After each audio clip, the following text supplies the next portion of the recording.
This is just for the sake of you guys, and I let you live with David. Please put David first. What exactly do you mean by that? It means from now on, all the kindergarten drop-offs and preparations should be done by Mike and you.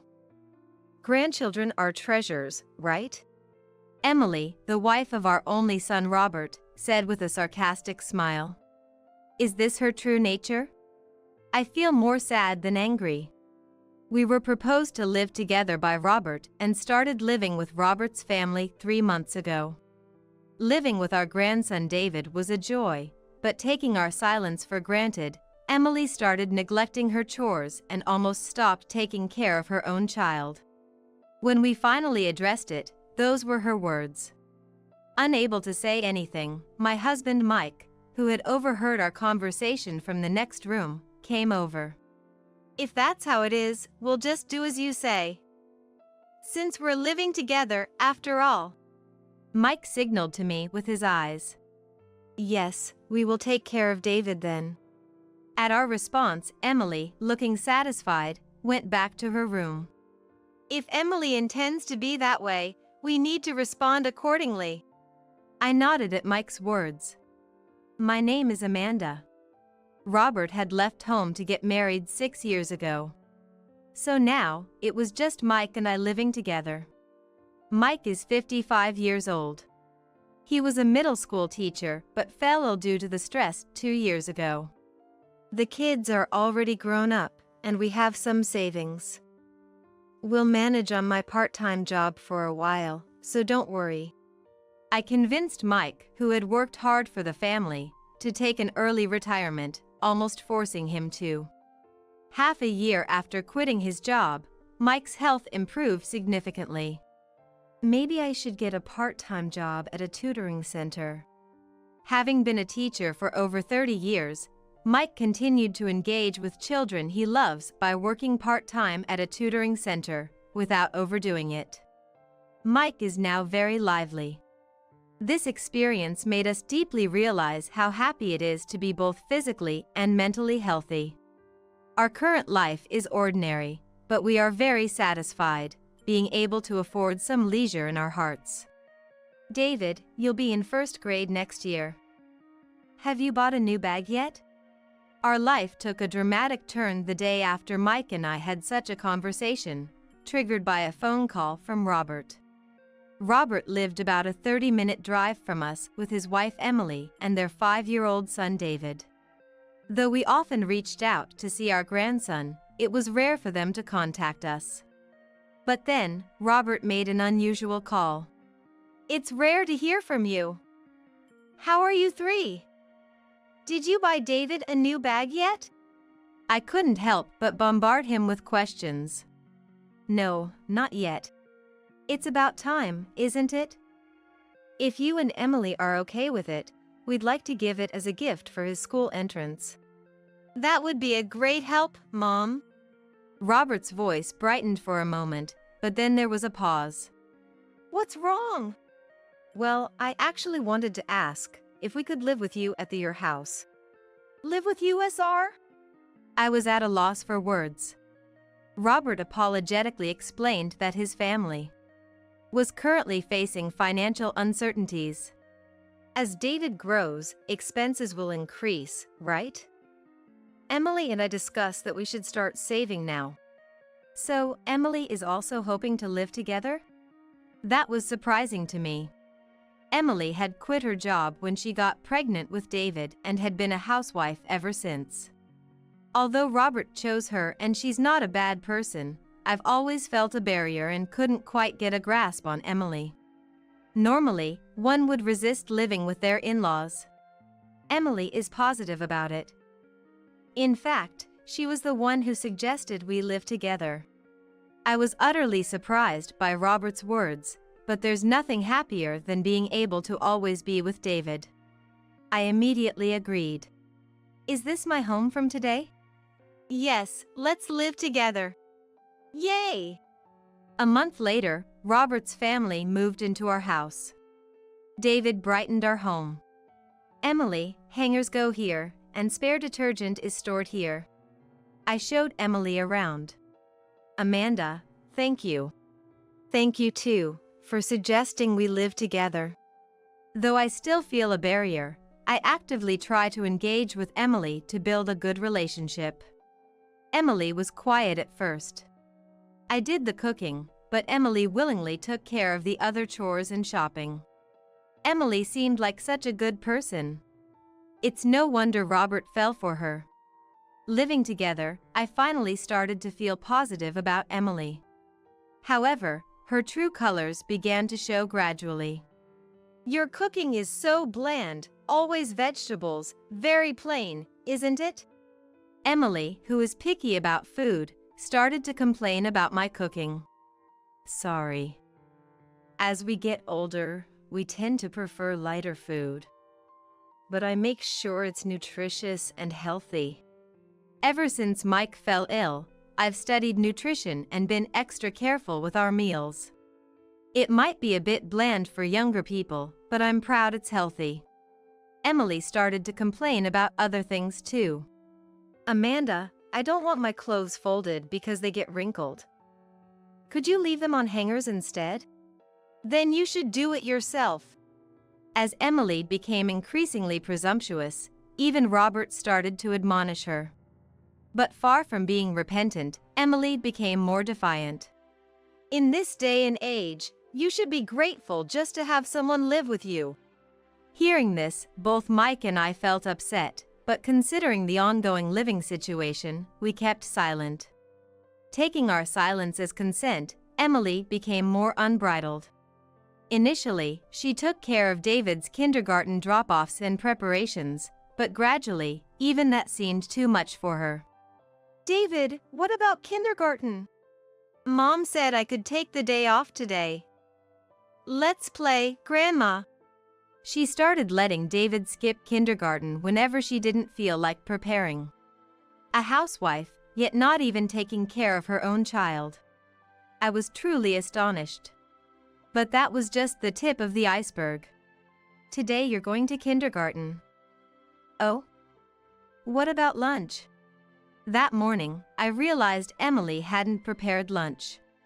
A bad feeling washed over me, and when I checked David's kindergarten bag, I found only a small bread bought from the grocery store. Sending a kindergartner with just a small bread for lunch. I couldn't stay silent this time. Emily, this is too much. As a housewife, you should at least prepare something more nutritious for him. But Emily threw unbelievable words back at me. You and Mike aren't working long hours, are you? You have plenty of time. I'm doing you a favor by letting you live with David. Please put David first. What do you mean by that? From now on, you and Mike should take care of all the drop-offs and lunch preparations. David is a treasure, isn't he? Emily said, smirking sarcastically. Is this her true nature? I felt sad beyond anger. Unable to say anything, my husband Mike, who had overheard our conversation from the next room, came over. If Emily says so, then we'll just do as she says. Since we're living together, after all. Mike signaled to me with his eyes. Yes, we'll take care of David ourselves. At our response, Emily, looking satisfied, went back to her room. After a while, Emily left the house dressed up, all by herself. If Emily intends to be that way, we need to respond accordingly. I nodded at Mike's words. That evening, Robert came back after Emily and David had gone to bed. I hate to bother you when you're tired, but... We reported today's events to Robert. I'm really sorry. I'll talk to her. Robert, already exhausted from work, had even more to worry about.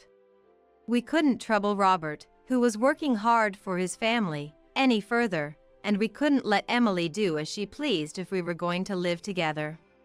We have a good idea. Would you let us handle it? I said, patting the worried-looking Robert on the shoulder with a smile. Then, we prioritized taking care of David as Emily had demanded. I took over preparing David's lunch. Mike was in charge of kindergarten drop-offs and pickups. With us taking care of her child, Emily started waking up only after David had left for kindergarten and often disappeared somewhere, dressed up, during the day. Sometimes, she would spend the whole day in pajamas, lazily using her mobile phone at home. Honestly, Emily's behavior was nothing but a nuisance, but Mike and I had decided not to say anything to her. Then, taking our silence as consent, Emily's selfishness escalated even further. One day, Emily hadn't returned home by the time David was supposed to go to bed. Where did Mom go? It's late, isn't it? Let me try contacting her. Worried, we decided to call Emily. Hello? Emily's carefree voice came through the phone. Hey, where are you? If you're going to be late, you should at least let us know. Then, she responded with something we hadn't expected. I forgot to tell you, but I'm at a hotel in Monterey right now. A hotel in Monterey? Yes. I'll be back by tomorrow evening, so please take care of David for me. The call was abruptly ended. We hadn't heard anything about a trip. Mike and I exchanged looks and sighed. Where is she? David looked anxious. She said she has some errands and can't come home today. David, let's sleep together tonight. How about we read the quiz book we borrowed from the library the other day? Yeah. Mike skillfully distracted David and took him to the bedroom. Just then, Robert came home. Did you know Emily went on a trip? Robert frowned. A trip? What are you talking about? Where did she get the money for that? Robert sighed deeply. I'll have to talk to her properly. Don't worry, we plan to make Emily take full responsibility. We're looking after David, so don't worry. It seemed like Robert sensed we had a plan. All right. Robert reluctantly agreed. But from now on, you should manage the household finances. Don't give Emily any money except for an allowance. Until now, Robert had been giving his entire salary to Emily, who managed the household finances. So he had no idea how much was being spent or saved. But that had allowed Emily to do whatever she wanted. Following our advice, from the next month, Robert only gave Emily an allowance of $200, and nothing more, strictly adhering to this rule. $200 isn't enough for anything. Emily protested vehemently. I think that's enough. When Robert said that, Emily fell silent. The people next door have brand name bags, and we have. Initially, Emily complained every time she saw Robert, but after Robert spoke harshly to her, she stopped complaining. You're not doing household chores or taking care of the children, so you should work. Emily vented her frustration on Mike and me. So it's because you always make vegetable dishes that aren't tasty. Ah, here we go again, so annoying. Despite Emily still complaining about my cooking, we didn't back down. David says he loves it, though. Yeah. I love Grandma's food. Nice, David. Sorry, but we're prioritizing David. We skillfully used Emily's own words, think of the grandchildren first, to quietly retaliate. It's so loud in the morning. One morning, Emily came out of her room, looking angry. We thought of making a swing for David. Thanks to being able to spend time with my grandson, I've found a new hobby. Thank you, Emily. No sooner had I spoken than the sound of a hammer hitting wood echoed throughout the house. Emily grimaced, but seeing David's eyes light up next to Mike, she couldn't say anything more. Also, Mike started doing DIY projects deliberately when Emily was at home. It's so noisy. Against Emily's complaints, I held my ground. Looks like he's making a chair for David right now. When you think of the grandchildren first, you just want to make things for them. Is there anything else that would be good to make? I smiled warmly at Emily, who glared at me and then retreated to her room. Contrary to Emily, who was accumulating dissatisfaction with daily life, David grew more attached to us day by day. Robert, I can't stand living in this house anymore. One evening, I overheard Emily exploding with complaints to Robert. David seems very happy here. He hasn't caught a cold since we moved in. And aren't all the chores and David's care being taken care of for you? It's about time you change your attitude, or you'll regret it. Robert warned Emily. After that, Emily's attitude improved slightly when Robert was around. However, Robert often went on business trips. During those times, Emily reverted to her old ways, staying out late and doing as she pleased, completely ignoring Robert's words. 8 months had passed since we started living together. David had finally started elementary school. With the start of elementary school came school lunches. And he began walking to school by himself in the mornings. With no need for lunch preparations or school drop-offs, Mike and I suddenly found ourselves with a lot of free time. David, what did you do today? Mike, a former teacher, eagerly helped David with his homework and started taking him to the library. Grandma, my friend wanted to come over, so I brought them home. After school, David sometimes brought friends home. Well, come on in. Wash your hands first. Maybe we can all bake some cookies together. When this happened, just like when Robert used to bring friends over, we would make sweets together or entertain them with homemade treats if we knew ahead of time. David's grandpa and grandma are so nice. Right? Grandpa and grandma are always on my side. David proudly said this when his friends expressed their envy. Those words filled both Mike and me with joy. During dinner one evening, Emily, who usually ate quickly and returned to her room, spoke to David. David, do you want me to help with your homework? No, Grandpa helps me with my studies. David's immediate response left Emily looking flabbergasted. And we struggled to hold back our laughter. That day at lunch, David had brought a friend home and had this conversation. What's your favorite food, David? Hamburgers. Does your mom make good hamburgers? No, Grandma makes them. Actually, Grandma makes all our meals. Really? Emily must have overheard this conversation from her room and realized she was being sidelined. How about we go out together on your next day off? No, I have plans to play with my friends. We're going to make pasta with Grandma, right? David looked at me and smiled, so I nodded and smiled back. Seeing us like this, Emily's expression turned visibly displeased. Aren't you overstepping your bounds, taking my place as his mother? Emily glared at me. I was dumbfounded by her late complaint, but kept smiling for David's sake. Didn't you say to put David first? For us, David is a treasure. That's not what I meant.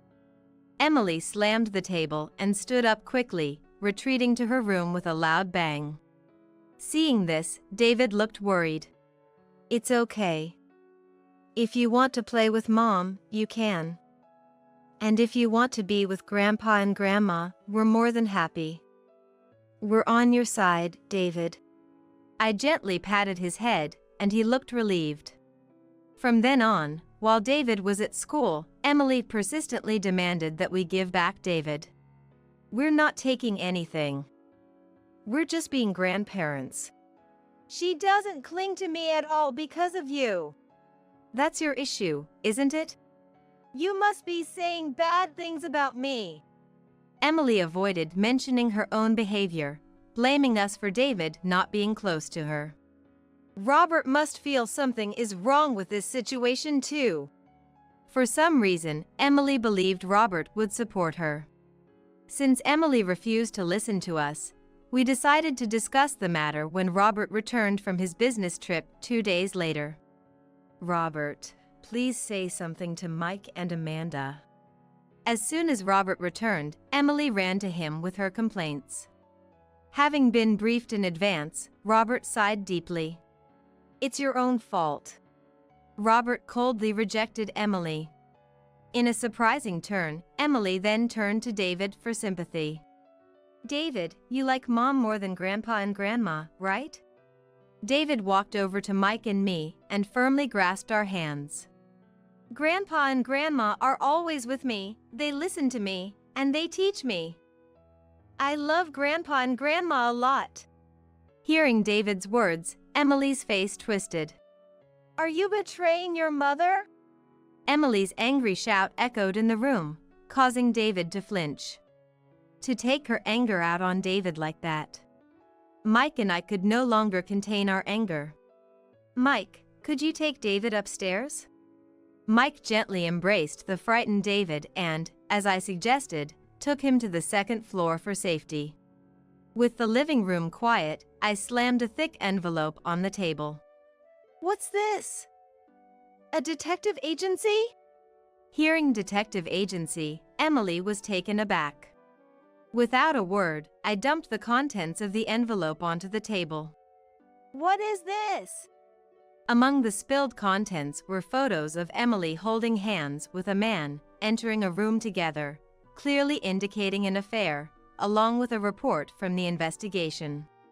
We had been puzzled why, despite Robert's average income, we had to live together.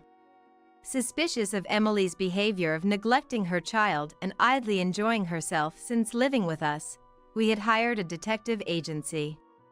To our shock, it turned out Emily was having an affair.